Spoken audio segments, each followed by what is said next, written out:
Hello everyone, स्वागत है आप सभी का। तो आज के इस वीडियो में हम जो है बीपीएससी 71वीं जो कि आज यानी कि 13 सितंबर को जो एग्ज़ाम हुआ है उसका जो है क्वेश्चन का डिस्कस कराने वाले हैं। तो कमेंट करके बताइएगा कि आप लोग का जो है एग्ज़ाम कैसा गया और आपके जो है कितने स्कोर बन रहे हैं।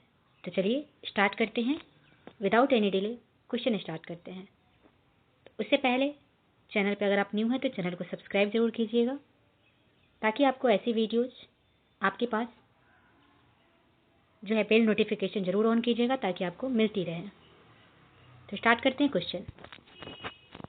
पहला क्वेश्चन आपसे पूछा था कि यूएनडीपी के मानव विकास सूचकांक एचडीआई रिपोर्ट 2025 के अनुसार भारत में जीवन प्रत्याशा 1990 में 58.6 वर्ष थी, तो यह 2023 में जो है कितनी हो गई थी।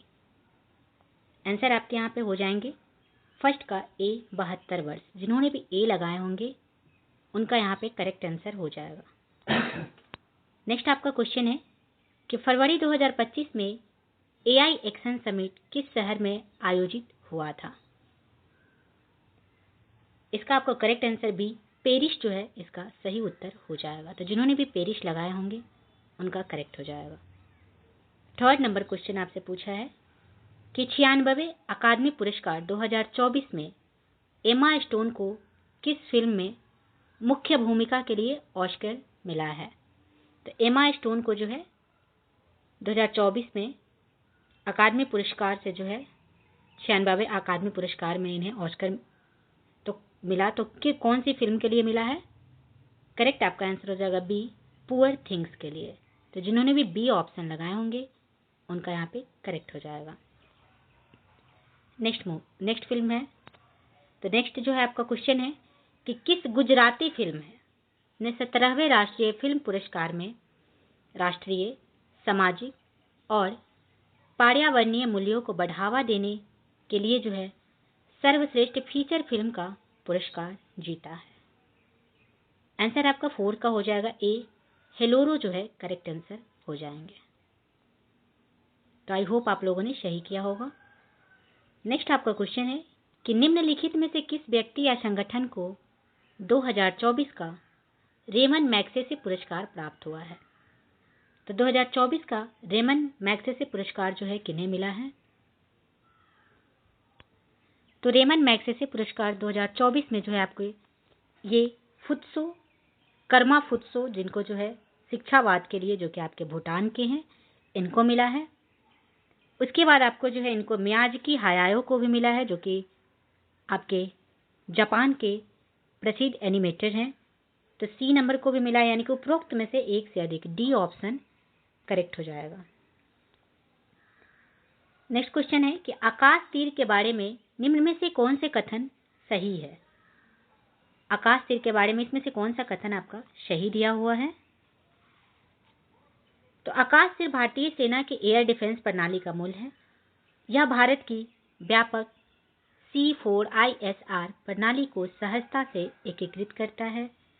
यह निष्क्रिय रक्षा से सक्रिय प्रतिकार के रणनीतिक बदलाव को दर्शाता है। उपयुक्त में से एक से अधिक, डी ऑप्शन इसका करेक्ट हो जाएगा।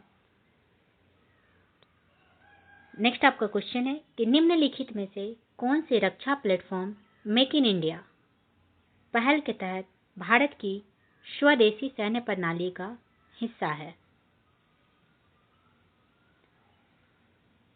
तो मेक इन इंडिया पहल के तहत भारत की स्वदेशी सैन्य प्रणाली का इसमें से हिस्सा कौन से हैं। तो मुख्य युद्ध टैंक MBI अर्जुन, उन्नत टोप्ड आर्टिलरी गन सिस्टम, यानी कि उपरोक्त में से एक से अधिक, डी ऑप्शन इसका भी करेक्ट हो जाएगा। नेक्स्ट है कि कौन सा दिन होलोकास्ट मेमोरियल डे, कौन सा होलोकास्ट मेमोरियल डे के रूप में जाना जाता है। आंसर आपके यहाँ पे हो जाएंगे 27 जनवरी, बी ऑप्शन करेक्ट हो जाएगा। तो जिन्होंने भी बी लगाएंगे उनके सही आंसर हो जाएंगे। नेक्स्ट क्वेश्चन है कि बानो मुश्ताक की किस पुस्तक को 2025 का अंतर्राष्ट्रीय बुकर पुरस्कार मिला है।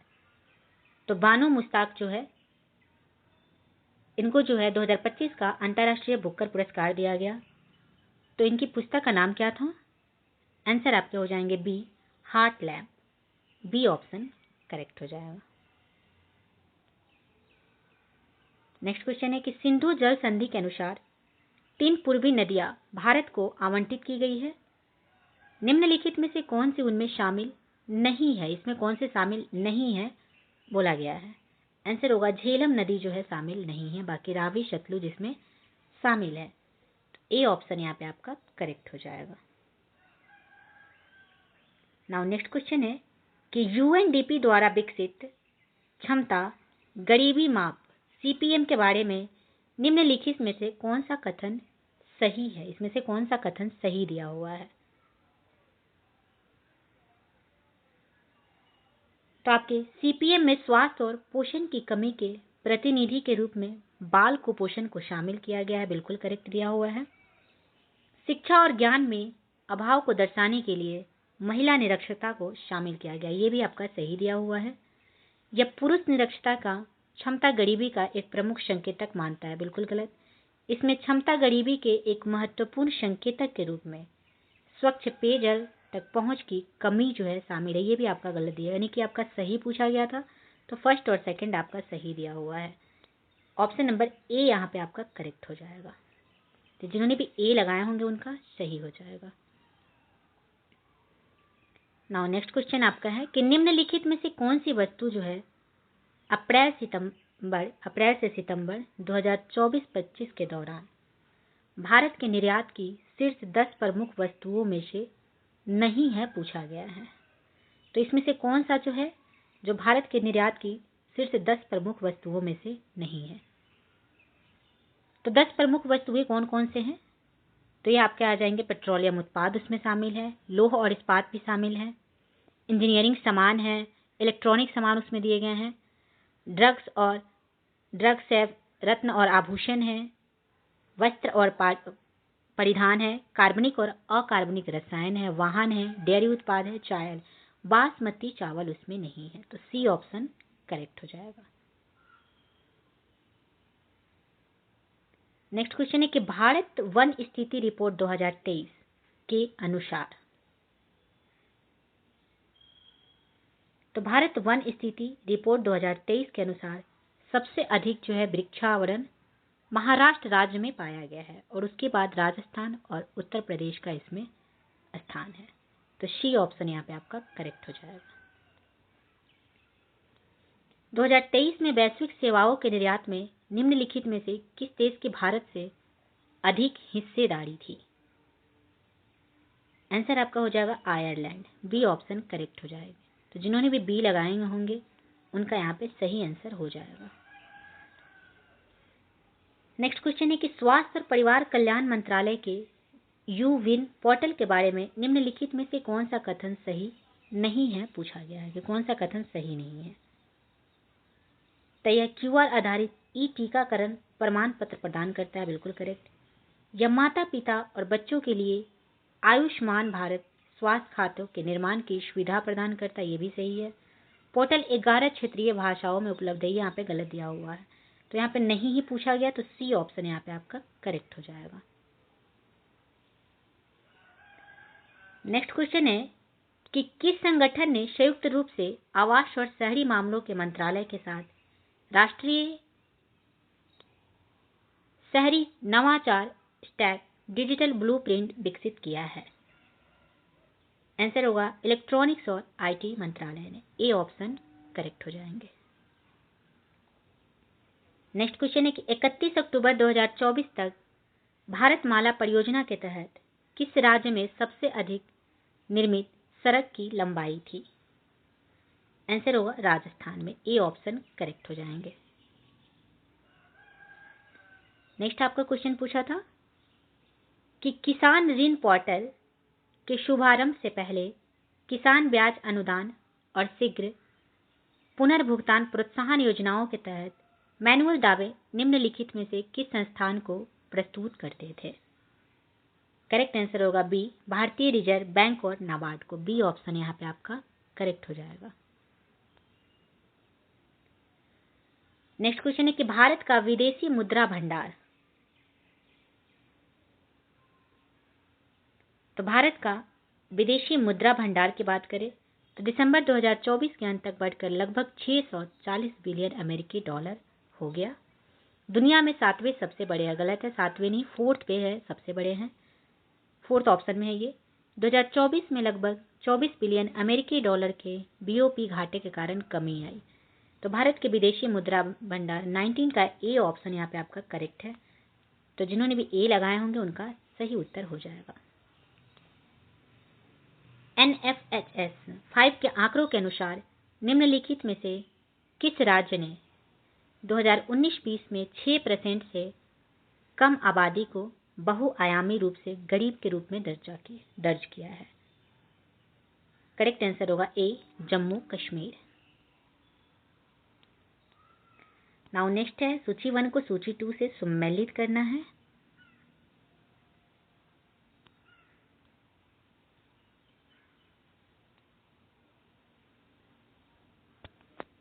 तो प्रदर्शन उपलब्धि और व्यापार PAT योजना की अगर बात करें तो ऊर्जा गहन उद्योगों में उत्सर्जन को कम करने का लक्ष्य है। सेकंड का बात करें तट रेखा आवास और मुक्त आय के लिए मैग्रोव पहल यानी कि मिस्टीज की अगर बात करें तो ये आपके हो जाएंगे 2023-24 के केंद्रीय बजट में पेश किया गया। पर्यावरण के लिए जीवन शैली पहल, सी का ऑप्शन नंबर 4 हो जाएगा। नवंबर 2021 में ग्लासगो में COP26 में लॉन्च किया गया था ये। डी ऑप्शन में क्या है? राष्ट्रीय स्वच्छ वायु कार्यक्रम NCAP, इसका हो जाएगा 3rd, राष्ट्रीय स्तर की रणनीति के रूप में 2019 में लॉन्च किया गया, यानी कि 2143, जो कि आपके ऑप्शन नंबर सी में दिया हुआ है, इसलिए सी ऑप्शन यहाँ पे आपका करेक्ट हो जाएगा। 21 का सी हो जाएगा। 22 की बात करें तो वार्षिक PLFS 2023-24 रिपोर्ट के अनुसार तो वर्ष 2021-22 के बाद से शहरी महिलाओं की तुलना में ग्रामीण महिलाओं के श्रम बल भागीदारी दर में अधिक वृद्धि हुई है। ए ऑप्शन करेक्ट हो जाएंगे। नेक्स्ट क्वेश्चन है कि निम्नलिखित में से क्या जो है विज्ञान, प्रौद्योगिकी और नवाचार नीति 2020 का परिणाम नहीं था, पूछा गया है। तो एक राष्ट्र एक सदस्यता ये थी, अनुसंधान और नवाचार उत्कृष्टता फ्रेमवर्क ये भी था, अटल इनोवेशन मिशन नहीं था। तो यहाँ पे सी ऑप्शन करेक्ट हो जाएंगे।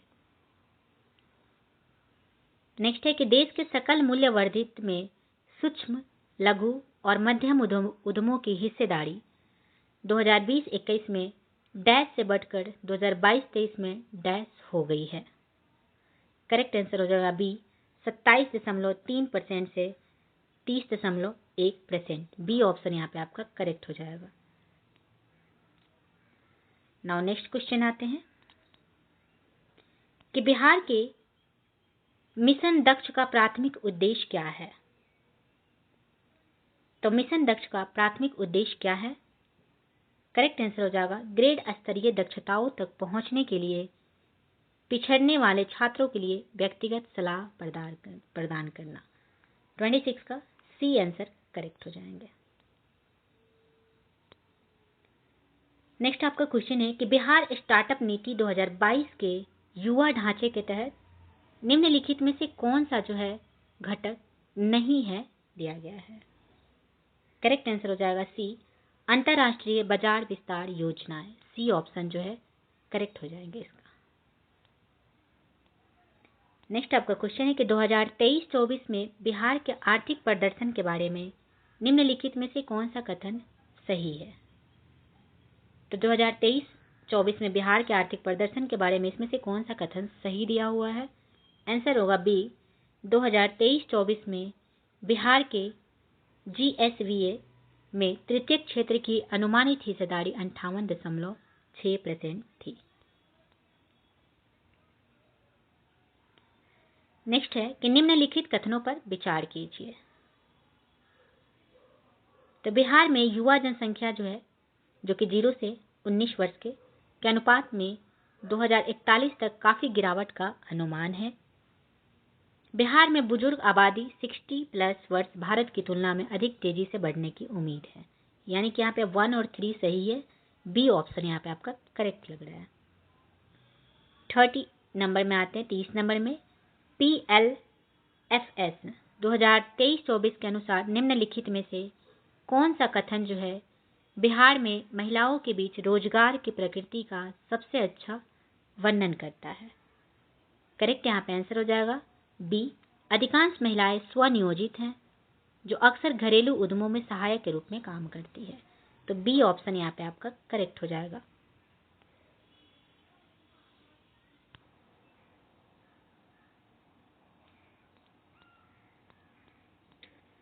नेक्स्ट आपका क्वेश्चन है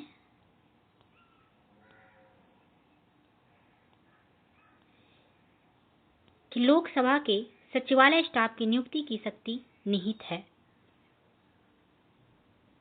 31 का आंसर आपका हो जाएगा डी, लोकसभा अध्यक्ष से परामर्श उपरांत राष्ट्रपति में। तो जिन्होंने भी डी ऑप्शन लगाए होंगे उनका करेक्ट हो जाएगा। नेक्स्ट आपका क्वेश्चन है कि भारत का महान्यायवादी, तो भारत का महान्यायवादी जो है यह आपके राष्ट्रपति को विधिक मामलों में परामर्श देता है। ए ऑप्शन करेक्ट हो जाएंगे।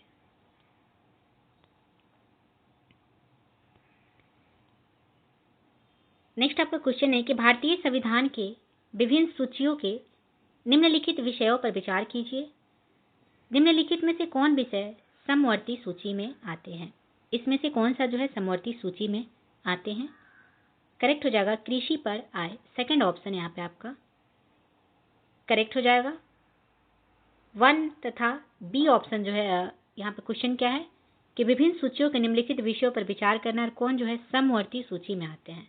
तो समवर्ती सूची में आपके जो है वन्य जीव की सुरक्षा भी आते हैं और विद्युत उपभोग अथवा बिक्री कर भी आते हैं।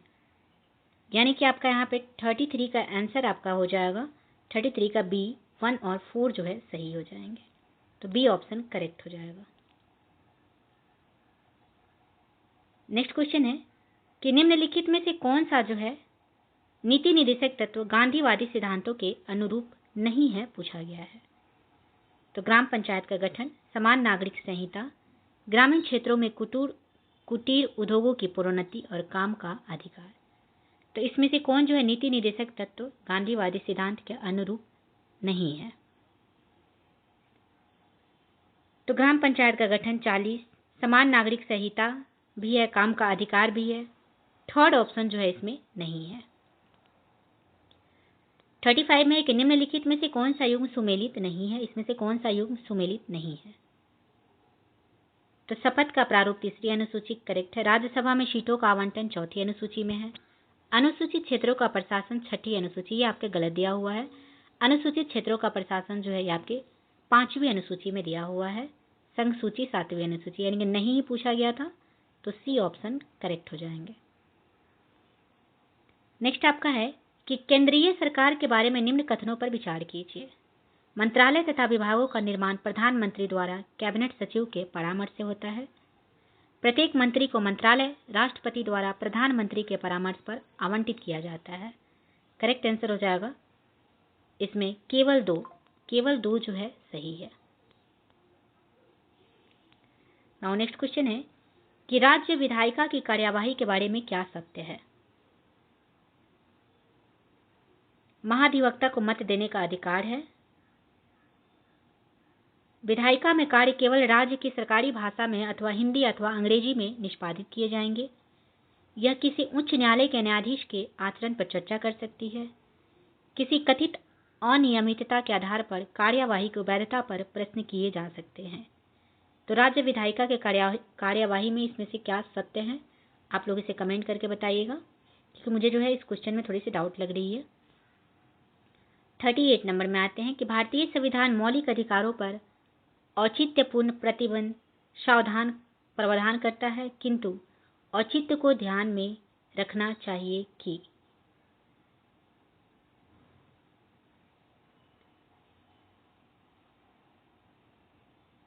38 इसको भी, ये वाला क्वेश्चन भी आप लोग जो है देखिएगा, कमेंट करिएगा।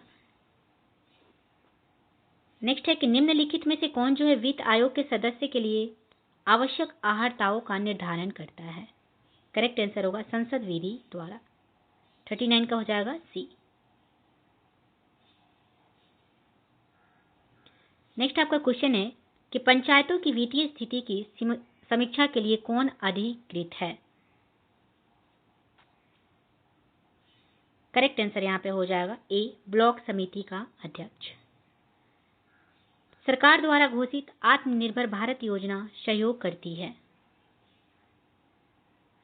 तो भारत की निर्माण क्षमता वृद्धि तथा उद्योगों से निर्यात में, घरेलू उत्पादन में विदेशी निवेश को प्रोत्साहित करने में। फर्स्ट और सेकंड दोनों सही दिया हुआ है, सी ऑप्शन करेक्ट हो जाएंगे। नेक्स्ट है पंचायती राज का क्या मुख्य उद्देश्य है? आंसर होगा जनता को विकास के प्रशासन में प्रतिभाग करने योग्य बनाना। डी ऑप्शन यहाँ पे आपका करेक्ट हो जाएगा। नेक्स्ट है निंदा प्रस्ताव के बारे में क्या सत्य है? तो निंदा प्रस्ताव के बारे में इसमें से क्या सत्य है? तो यह जो है अविश्वास प्रस्ताव से भिन्न है। ए ऑप्शन करेक्ट हो जाएंगे। निम्नलिखित में से कौन सा विषय उच्च न्यायालय और सर्वोच्च न्यायालय दोनों के अधिकार क्षेत्र में आता है? आंसर होगा मौलिक अधिकारों का संरक्षण। सी ऑप्शन करेक्ट हो जाएंगे। नेक्स्ट क्वेश्चन है कि कांग्रेस में किस भारतीय नेता ने प्रथम बार उदारवादियों पर सुरक्षित वॉल्व सिद्धांत का प्रयोग करने का आक्षेप लगाया था? करेक्ट आंसर होगा ए, लाला लाजपत राय। 46 का ए जो है करेक्ट आंसर हो जाएगा। 47 नंबर में आते हैं। इससे पहले अगर आपको वीडियो पसंद आ रहा हो तो प्लीज़ चैनल को सब्सक्राइब जरूर कीजिए और ज़्यादा से ज़्यादा जो है शेयर कीजिए। नाउ नेक्स्ट क्वेश्चन कि दिल्ली में उसके राजकीय प्रवेश के अवसर पर किस वायसराय पर एक बम फेंका गया था? करेक्ट होगा Lord Hardinge. C option correct हो जाएंगे। 1911 में कैलिफोर्निया विश्वविद्यालय में भारतीय दर्शन शास्त्र के प्रोफेसर बनने का किसे अवसर मिला था? करेक्ट होगा हरदयाल को। सी ऑप्शन करेक्ट हो जाएंगे। MO कॉलेज अलीगढ़ के प्रधानाचार्य का नाम बताइए जिसने 19वीं सदी के अंतिम दशकों में मुस्लिम सांप्रदायिकतावाद को बढ़ावा दिया था। 49 का आंसर आपका क्या हो जाएगा? D, Theodore Beck. D option correct हो जाएंगे। नेक्स्ट है कि द यंग इंडिया एक राष्ट्रीय पत्र जो है को प्रारंभ किया था किसने? तो द यंग इंडिया पुस्तक को महात्मा गांधी करेक्ट आंसर हो जाएंगे। नेक्स्ट है कि मैजिनट रेखा किन देशों के बीच विद्यमान है? आंसर आपका यहाँ पे हो जाएगा फ्रांस एवं जर्मनी। 51 का ए जिन्होंने भी लगाए होंगे उनका यहाँ पे करेक्ट आंसर हो जाएगा। हॉर्मुज जल मरुमध्य जोड़ता है। आंसर होगा पर्सिया की खाड़ी से ओमान की खाड़ी को। बी ऑप्शन करेक्ट हो जाएगा। तो एशिया की खाड़ी से ओमान की खाड़ी। ग्राउंड जीरो कहाँ है? ग्राउंड जीरो आपका कहाँ है? आंसर होगा न्यूयॉर्क में। ए ऑप्शन करेक्ट हो जाएगा। जिन्होंने भी ए लगाए होंगे उनका करेक्ट आंसर हो जाएगा। निम्नलिखित में से कौन सा स्थल मरुमध्य है जो कि डेविल्स नेक के नाम से जाना जाता है? पनामा स्थल मरुमध्य, कारेलियन, कोर्डिनिथ। ये जो है यहाँ पे आपका जो है मिसिंग दिया हुआ है। काइस्मथ जो है इसका स्थल मरुमध्य हो जाएगा। नेक्स्ट आपका क्वेश्चन है 55 नंबर कि लडंग संदर्भित करता है। आंसर आपके यहाँ पे हो जाएगा स्थानांतरित कृषि। बी ऑप्शन यहाँ पे आपका सही हो जाएगा। तो जिन्होंने भी बी लगाए होंगे उनका करेक्ट हो जाएगा। दुनिया का सबसे बड़ा नदी द्वीप कौन सा है? करेक्ट आंसर हो जाएगा माजुली द्वीप जो है दुनिया का सबसे बड़ा नदी द्वीप है। ए ऑप्शन यहाँ पे आपका करेक्ट हो जाएगा। भारत का सबसे बड़ा द्वितीय नदी बेसिन कौन सा है? तो द्वितीय सबसे बड़ा नदी बेसिन जो है गोदावरी नदी बेसिन करेक्ट आंसर हो जाएंगे। निम्नलिखित में से कौन सा अलकनंदा और भागीरथी के संगम का स्थल है? तो अलकनंदा और भागीरथी के संगम का स्थल कौन सा है? आंसर आपका देवप्रयाग जो है करेक्ट आंसर हो जाएंगे। डी ऑप्शन यहाँ पे आपका सही हो जाएगा। जिन्होंने भी डी लगाए होंगे उनका सही उत्तर हो जाएगा। भारतीय क्षेत्र में 2 ज्वालामुखी द्वीप कौन से हैं? आंसर होगा नारकोंडम एवं बेरन। डी ऑप्शन करेक्ट हो जाएगा। मेरठ में किस आइटम की शिल्पकला को जीआई टैग मिला है? करेक्ट आंसर हो जाएगा कैंची को। मेरठ में जो है कैंची को जीआई टैग मिला है, तो डी ऑप्शन आपका यहाँ पे करेक्ट हो जाएंगे। भारत में समशीतोष्ण वन अनुसंधान केंद्र किस शहर में है? आंसर होगा शिमला में, बी ऑप्शन करेक्ट हो जाएगा। कान्हा नेशनल पार्क कहाँ स्थित है? आंसर होगा मध्य प्रदेश में। कान्हा नेशनल पार्क कहाँ है? तो एमपी में। नेक्स्ट आपका क्वेश्चन है कि लोकटक एक डैश है, तो लोकटक क्या है? तो लोकटक एक झील है जो कि आपके उत्तराखंड में स्थित है, तो ए ऑप्शन यहाँ पे आपका करेक्ट हो जाएगा। जिन्होंने भी ए लगाए होंगे उनका सही आंसर हो जाएगा। निम्नलिखित में से कौन सा जो है पार्क या अभयारण्य बिहार में बाघ परियोजना के अंतर्गत आता है? करेक्ट आंसर होगा वाल्मीकि राष्ट्रीय पार्क, जो कि आपके वेस्ट चंपारण में स्थित है। तो जिन्होंने भी ए ऑप्शन लगाए होंगे उनका सही उत्तर हो जाएगा। निम्नलिखित में से कौन सा बिहार का राज्य पशु है? तो इसमें से कौन सा जो है बिहार का राज्य पशु है? आंसर होगा ए, बैल जो है बिहार के राज्य पशु है। बिहार में नालंदा विश्वविद्यालय की पुनर्स्थापना किस वर्ष हुई थी? तो बिहार में नालंदा विश्वविद्यालय की जो है पुनर्स्थापना यहाँ पे पूछा गया है, तो 2014 में हुई थी। तो जिन्होंने भी डी ऑप्शन लगाए होंगे उनके करेक्ट आंसर हो जाएंगे। नेक्स्ट है कि कर्मनासा नदी का उद्गम स्थल है। ऑप्शन दिया है वैशाली जिला, कैमूर जिला, पटना जिला, विक्रम जिला। तो कर्मनासा नदी का उद्गम स्थल इसमें से कौन है? आंसर आपके बी ऑप्शन जो है करेक्ट हो जाएंगे, कैमूर जिला। तो जिन्होंने भी कैमूर जिला लगाए होंगे उनका करेक्ट आंसर यहाँ पे हो जाएगा। बिहार संपूर्ण भारत का डैश % पायराइट उत्पादित करता है। तो बिहार संपूर्ण भारत का कितने % जो है पायराइट उत्पादित करता है? आंसर आपका सी 95% जो है करेक्ट आंसर हो जाएगा। जिन्होंने भी 95% लगाए होंगे उनका सही उत्तर हो जाएगा। तो आई होप आप लोगों ने सही किया होगा। कमेंट करके ज़रूर बताइएगा कि आप लोग का जो है कितने सही जा रहे हैं। बिहार के किस जिले में सोना पाया जाता है? आंसर होगा जमुई जिला में। बिहार के जमुई जिला में जो है सोने का भंडार पाए जाते हैं, ए ऑप्शन करेक्ट हो जाएंगे। बिहार का अधिकांश भाग निम्नलिखित में से किस प्रकार की जलवायु के अंतर्गत आता है? तो बिहार का जो है अधिकांश भाग इसमें से किस प्रकार के जलवायु के अंतर्गत आते हैं? करेक्ट आंसर हो जाएगा बी, उपोष्ण कटिबंधीय मानसून। उपोष्ण कटिबंधीय मानसून के अंतर्गत जो है बिहार का अधिकांश भाग आते हैं, तो बी ऑप्शन यहाँ पे आपका सही हो जाएगा। तो जिन्होंने भी बी लगाए होंगे उनका करेक्ट आंसर हो जाएंगे। नेक्स्ट है कि हम एक लकड़ी के बक्से को 200 न्यूटन बल लगाकर उसे नियत वेग से फर्श पर ढकलते हैं, तो सीमांत घर्षण बल इसमें से कितना होगा? आंसर आपका 200 न्यूटन हो जाएगा, ए ऑप्शन करेक्ट हो जाएगा। एक ट्रक जो है विराम अवस्था से किसी पहाड़ी से नीचे की ओर त्वरण से लुढ़कना शुरू करता है, फिर यह 20 सेकेंड में 400 मीटर की दूरी तय करता है। यदि ट्रक का द्रव्यमान 7 टन है तो इस पर लगने वाला बल जो है कितना होगा? आंसर आपका डी हो जाएगा। सॉल्व करेंगे तो 14,000 न्यूटन जो है करेक्ट आंसर हो जाएंगे। तो जिन्होंने भी डी ऑप्शन लगाए होंगे उनका करेक्ट आंसर हो जाएगा। नेक्स्ट क्वेश्चन है कि किसी घर में एक महीने में ऊर्जा की खपत 250 यूनिट होती है, तो कुल ऊर्जा जूल में कितनी खपत होगी? 73 का सी आंसर जो है करेक्ट हो जाएगा। तो सी ऑप्शन जिन्होंने भी लगाए होंगे उनका सही उत्तर हो जाएगा। नेक्स्ट है कि किस माध्यम में ध्वनि की चाल अधिकतम होती है? तो ध्वनि की चाल जो है अधिकतम कौन से माध्यम में होती है? ऑप्शन जल, स्टील, वायु, हाइड्रोजन। करेक्ट होगा बी, स्टील में जो है ठोस में ध्वनि की चाल सबसे अधिकतम होती है, तो बी ऑप्शन यहाँ पे आपका सही उत्तर हो जाएगा। नेक्स्ट है कि मुक्त रूप से गिरते हुए पिंड की स्थितिज ऊर्जा लगातार कम होती जाती है। आंसर होगा ऊर्जा संरक्षण सिद्धांत का उल्लंघन या नहीं है, ए ऑप्शन जिन्होंने भी लगाए होंगे उनका यहाँ पे करेक्ट आंसर हो जाएगा। तो यहाँ पे 75 क्वेश्चन का मैंने डिस्कस कराया है। बाकी के 75 क्वेश्चन जो है जल्दी मैं थोड़ी देर के अंदर मैं आप लोग को अपलोड कर दूंगी। टोटल 150 क्वेश्चन अपलोड कर दूंगी। तो चैनल से जो है ज़्यादा से ज़्यादा आप लोग जुड़ जाइए। वीडियो पसंद आए तो शेयर ज़रूर कीजिएगा। अभी मैं नेक्स्ट जो है आपके जल्द ही आपको अपलोड कर दूंगी।